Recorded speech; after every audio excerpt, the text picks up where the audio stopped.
Assalamualaikum warahmatullahi wabarakatuh. Baik, sahabat-sahabat Cahaya Maungkulon, ini saya membahas seputaran harta karun lagi aja nih ya, sahabat-sahabat ya. Saya udah ngasih video kemarin harta karun, dan sekarang harta karun lagi nih ya. Jadi kemarin itu ada yang bertanya juga ya, dan ada yang bercerita tentang harta karun. Jadi yang menelpon saya atau WA saya menanyakan harta karun, dia punya cerita ya, sahabat-sahabat ya. Ini kita berbagi. Inilah yang saya paparkan yang kemarin, dan di video yang kemarin saya menjelaskan. Inilah, jangan sampai kita dibodoh-bodohi oleh pihak yang tidak bertanggung jawab ya, yang mengaku-ngaku bisa menarik benda pusaka, menarik benda harta karun ya.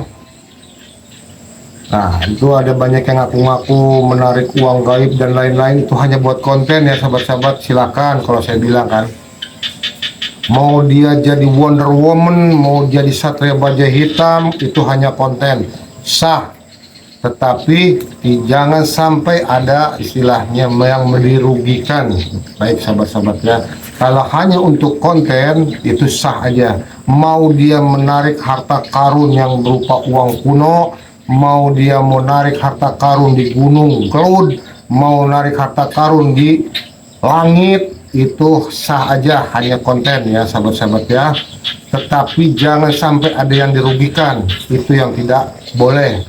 Menurut agama pun manapun tidak boleh. Jadi yang saya mendengar cerita dari sahabat kita ini, saya tidak akan sebutkan namanya. Dia telepon, dia cerita benar enggak menarik harta karun itu seperti ini, seperti itu. Baik ya, saya akan kupas.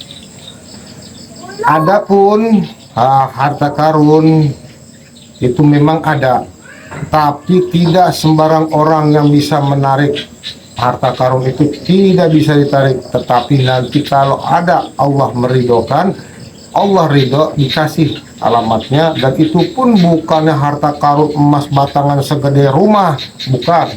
Mungkin perhiasan kuno gitu, zaman Belanda atau zaman Fir'aun kan gitu, ada memang, tapi jarang ya sahabat-sahabat ya. Makanya ada salah satu sahabat kita ini dikasih mimpi, katanya akan ada harta karun yang berupa emas batangan di peti emas yang bergambarnya itu kayak Ratu Pantai Selatan. Nah itu, ini biasanya dimanfaatkan oleh oknum-oknum yang tidak bertanggung jawab ya sahabat-sahabat ya. Ya akhirnya yang akan dipinta dengan uang, kalau saya datang jumlah 15 juta, 20 juta, dan belum juga peralatannya, minyak japaron, minyak jelantah, atau minyak goreng katanya kan gitu sahabat-sahabat, sekitar 30 juta. Nah ceritanya seperti itu ya sahabat-sahabat ya. Saya tanya lagi sama sahabat saya ini, kira-kira itu benda itu ketarik nggak? Ketarik Kang, katanya. Ketarik ya. Berupa apa? Emas batangan 2 biji katanya, terus keris katanya, keris emas 1 katanya, dan lain-lain ya sahabat-sahabat ya. Nah sahabat kita ini dibawa benda tersebut, ini dibawa ke toko emas. Akhirnya apa? Dijawab sama toko emas ini bukan emas asli tapi kuningan sari. Nah inilah oknum yang tidak bertanggung jawab, saya bilang. Makanya masih banyak orang-orang yang di luar sana kejebak ya sahabat-sahabat. Saya sudah kasih tahu kepada sahabat-sahabat lain, udah berhenti, jangan nyari harta karun, harta kirun, harta Fir'aun, jangan gitu kan. Udah, nanti banyak korban lagi dan banyak korban lagi oleh oknum-oknum yang tidak bertanggung jawab. Udah, yang hidup layak aja sebagai manusia, mencari nafkah yang sebenar-benarnya, yang diridhoi Allah kan gitu.